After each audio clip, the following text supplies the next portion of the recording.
Amen. Para tayo naka-aircon ngayon. Sa lamig ng panahon. Pero sa kabila ng lamig ng panahon, mahirap maligo. Nandito kayo lahat. In-overcome natin yung lamig ng panahon. Amen. Ngayong araw na ito, after ng ating first part ng worship, ay dedication po ni Malakay. Kaya kapasalamat tayo sa Panginoon dahil sa desisyon ng mag-asawa na yung kanilang anak ay may dedicate sa Panginoon. Ang ating pong tema for the whole month of January is Start Right. Paano ba magsimula ng tama? Maganda na ang taon ay sinisimula ng tama. Marami tayong mga pagkukulang, mga failure, pero pwede naman natin itama yung mga pagkukulang natin ng mga nakalipas. At huwag na tayo magbigay ng mga excuses sa mga pagkukulang natin.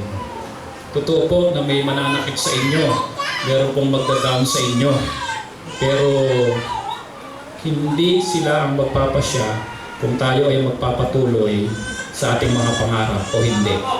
Kundi tayo pa rin. Nasa sa ating kung babangon tayo at magpapatuloy na masigla o maglulugmok na lang, nasa atin po. Kaya simulan natin ang taon na ito ng tama na kung ano yung mga pangarap natin, sige lang, gawin pa rin natin sa tulong at biyaya ng Panginoon. Ngayong umaga, i-discuss natin about ito po yung mga nakaraang tema natin na tinapik. At ito po ang i-discuss natin ngayon. Ako at ang paglilingkod. Watch and pray. Tayo po muna tayong lahat. Tayo manalangin. Ama namin Diyos na makapangyarihan sa lahat, kami kapasalamat sa gabing ito. Sa umagang ito, Panginoon, na pinagkaloob mo sa amin, kami ay binigyan mo ng lakas ng katawan upang makapanambahan at salamat sa inyong protection. Walang lihim sa inyo, Panginoon, sa aming mga ginawa. Kung meron kayo nakikita ng anumang kasalanan sa aming puso, kami inyong linisin nang sa gayon, Panginoon, hindi mahadlangan ang pangungusap ng Banal na Espiritu sa paikinig po ng inyong salita. Salamat ng maraming Ama sa mga binigay mong bisita sa amin ngayong umaga nito. Isang malaking pribilehyo na kasama namin sila at kami ay masaya na kapiling namin sila ngayon. Nawa Panginoon, ang salita mo na marinig namin ay maging malaking pagpapala sa bawat buhay namin. Tunay nga Ama na ang tao ay hindi lamang dapat nabubuhay sa pagkain material o pisikal, kundi dapat kailangan din namin ang inyong salita. Salamat ng marami. Pamanahan niyo po kami sa pangalan ng Panginoong Hesus. Amen. Okay, puno po tayong lahat.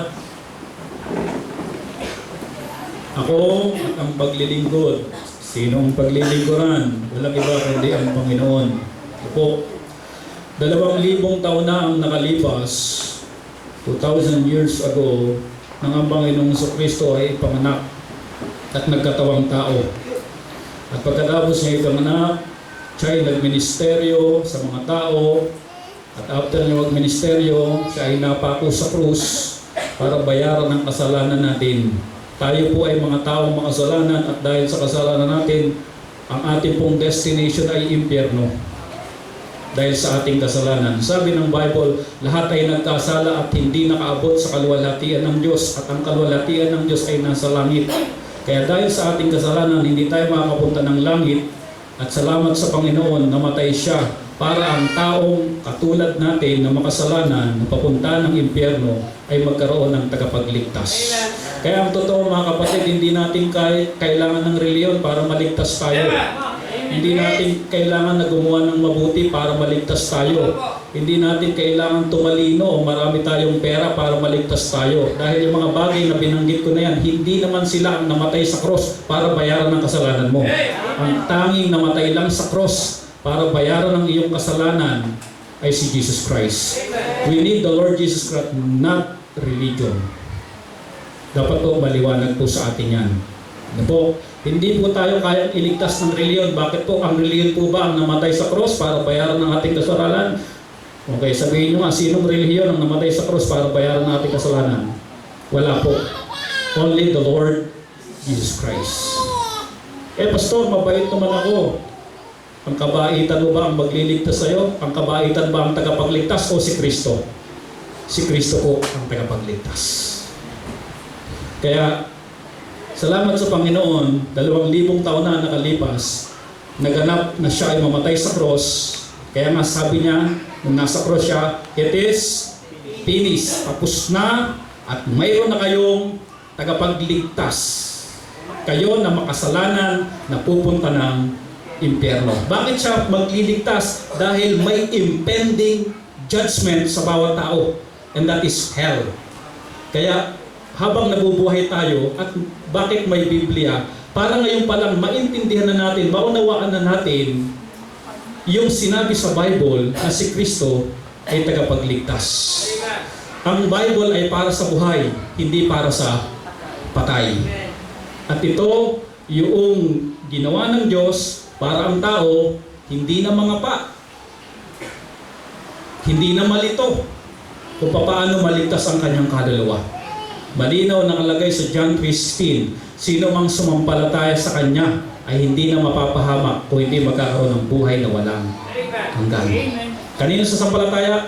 Kay Kristo. Pag sumampalataya ka kay Kristo, ikay magkakaroon ng buhay na walang hanggan at hindi ka na mapapahamak saan? Sa impyerno. That's why we need the Lord. Kalinaw po ba yan sa atin? Ito po, ang pangalan po ng church na ito, banggitin ko sa inyo, Berean Bible Baptist Church. Pero hindi ka kaya iligtas ng Berean Bible Baptist Church. Ang kaya kang magligtas sa iyo, only the Lord Jesus Christ. And we preach Christ. Amen? Amen. Sino nakakaalam sa inyo kung kailan po tayo babawian ng buhay? Wala pong nakakaalam. Hindi po ba? Kaya napakahalaga habang buhay po tayo, bago tayo bawian ng buhay, habang tayo nabubuhay, may kinilala na tayong tagapagligtas at sigurado tayo sa kinilala natin. Mahirap kasi yung hindi sigurado. Di ba tayo bilang tao gusto natin sigurado? Ayaw natin. Kapag may nang hiram, sigurado ka bang magbabayad? Kailangan may collateral. No? Ayaw natin ang hindi sigurado. Pera pa lang po ang pinag-uusapan. Tama po ba? Di lalo na ang kaluluwa natin. Dapat mas sinisigurado natin, after death, ay meron pong ikalawang buhay po talaga. Judgment. Naniniwala po ba tayo dyan? Yes. The Bible tells us so. Na mayroong judgment. Kaya habang maliwanag sa atin mga kapatid, minsan kasi hindi natin to iniisip eh. Kaya dapat isipin din po natin ang katotohanan ito. Mamamatay tayo at tayo'y makasalanan. Sabi nga may kanta eh, gusto kong bumait pero hindi ko magawa. Hindi mo kayang bumait sa sarili mo. You need the Lord Jesus Christ. Only the Lord Jesus Christ can change you. Amen? Amen. Kung minsan yung anak, matinding palo na magulang, ayaw mo magbago! Ayaw mo magbago! Ayaw talaga magbago. Tagtag na sa palo, ayaw mo magbago. Sabi naman na nagpayo, kasi wag mong ganyan, pinapatas mo masyado eh. Medyo hinahon lang ang pagtrato sa anak. Hindi na pinapalo, pero hindi pa rin nagbabago. Kasi hindi natin kayang baguhin ang buhay ng tao. Ang Diyos lamang ang kaya magpabago ng buhay ng tao. Amen. Tama po ba? Kaya hirap na hirap sa strategy na magpapalaki ng anak ang mga magulang. Dalhin mo yan sa Panginoon. Amen? Is it Manny Pacquiao? Daming alagang manok dati niyan. Panapong. Pero ngayon, ginipap niyang lahat dahil binago siya ng Panginoon. We need the Lord. Amen? Not religion. Lagi kong ulit-ulitin, not religion. Why? Because religion, gagawin ka lang niyang religious. Hindi ka gagawin niyang godly. You become what? Religious. We need the Lord, amen? Amen. And praise God. He died on the cross para bayaran ang kasalanan natin. Amen?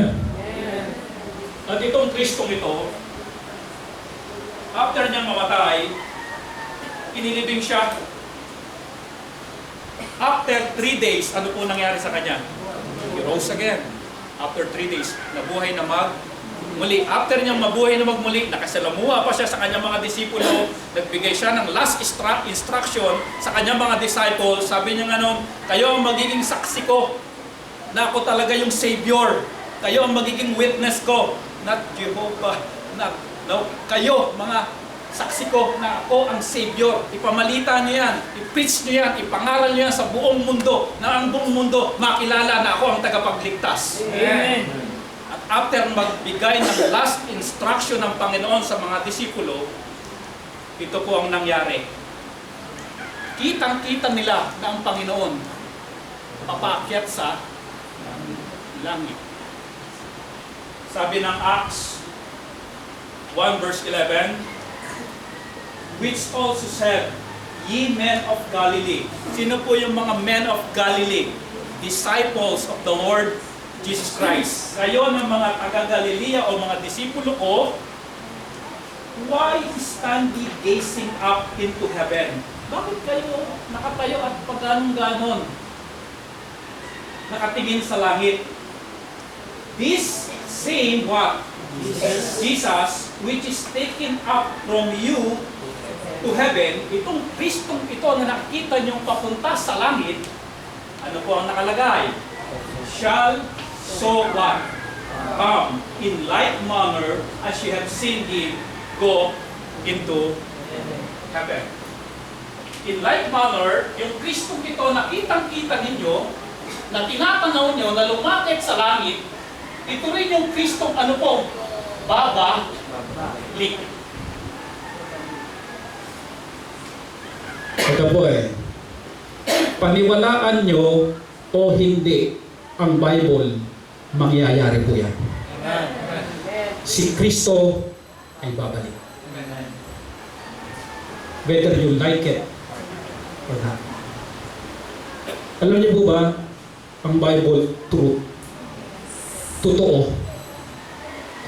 Lahat ng sinabi sa Bible, the Bible tells us, all things will pass away, but my word shall not pass away. Mangyayari at mangyayari bawat nakalagay sa Biblia. Ito po totoo. According to Colossians chapter 1, kung mayroon kayong Bible, Colossians chapter 1 verse 16, nakalagay dyan, nag-create ang Panginoon ng mga visible and unvisible. Ang tanong mga kapatid, totoo po ba na ang Diyos naglikha ng mga visible things at invisible things? Yes. Ano po yung invisible na nilikha ng Diyos? Hangin. Meaning to say, nakalagay yun sa Bible, totoo.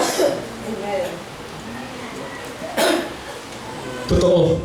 Kaya nung nalagay din sa Bible, Brother Martin, sa Bible, nung nalagay sa Bible sa Acts chapter 1 verse 11, na yung Kristong ito, babalik. Ang totoo po, babalik talaga ang Panginoon. Meron pong tanong. Tanungin nyo nga po yung katabi nyo. Pagbalik ng Panginoon, handa ka ba?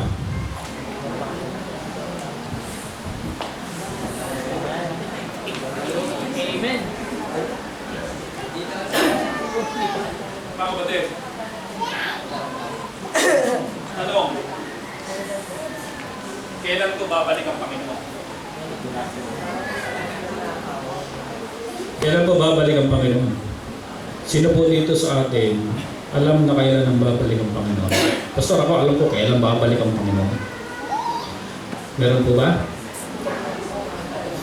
At Pastor, nagpakita sa akin ng Panginoon. Ang balik ng Panginoon, August 15, 2017. Meron po bang nakakaalam kung kailan babalik ang Panginoon? Ano ang sabi ng Bible in the book of Mark, chapter 13 verse 32. But of the day, yung araw daw, and that hour, pati oras, knoweth what? No man. Walang nakakaalam na tao. Yung araw at ang oras. Sino pa ang mga hindi nakakaalam? No, not the angels. Hindi rin alam ng mga anghel. Which are in heaven, neither what? The Son. Sino lang nakakaalam? But the Father. Meron po bang nakakaalam? Meron po. Only the Father. Pero tayo mga kapatid, tayo bilang mga tao, hindi natin alam kung kailan babalik ang Panginoon. Kaya mga kapatid, magtaka kayo kapag mayroong isang sinasabing siya ay propeta ng Diyos, o kaya siya ay pastor ng Diyos, o kaya siya ay ministro ng Diyos, o kaya siya ay priest ng Diyos, at nagsasabing ng petsa, buwan, at araw na dadating ang Panginoon. Huwag niyo pong paniwalaan. Bakit po? Sabi lang niya yon. Ang sabi ng Bible, walang nakakaalam. Wala. Meaning to say, Brother Jaime, ang pagbalik ng Panginoon, surprise! Hindi mo yan alam. Alam nyo, ang tao, tuso. Pero ang Diyos, matalino. Kasi ganito mga kapatid halimbawa lang po, hindi ko sinasabing ito yung date ng pagdating ng Panginoon. Halimbawa mga kapatid, sinabi ng Panginoon na ang pagdating niya talaga ay August 15, 2017. Di malapit na. Naku po, ang kultura ng mga Pilipino. May kultura ng mga Pilipino. Alam niyo kultura ng mga Pilipino? Mahilig ang Pilipino saan? Last 2 minutes. Sabi, January pa lang eh. Gagawin ko muna yung mga gusto kong gawin. Saka na ako magbabago. Siguro magbabago ako sa bandang July na. Bandang July na ako magbabalik loob. Para pagdating, handa ako. Kasi church, ang tao, kadalasan, tuso. Pero ang Diyos, matalino. Hindi talaga binanggit ng Diyos kung kailan siya babalik. Brother Lester, hindi talaga binanggit ng Panginoong Diyos kung kailan. Para nang sa gayon mga kapatid, hindi tayo gumana yung ating pagiging tuso. See? January, pa lang ngayon? Huling linggo. Ilang buwan pa ba? February, March, April, May, June. May ilang buwan pa ako. May 4 na buwan pa ako para gawin ko yung gusto ko.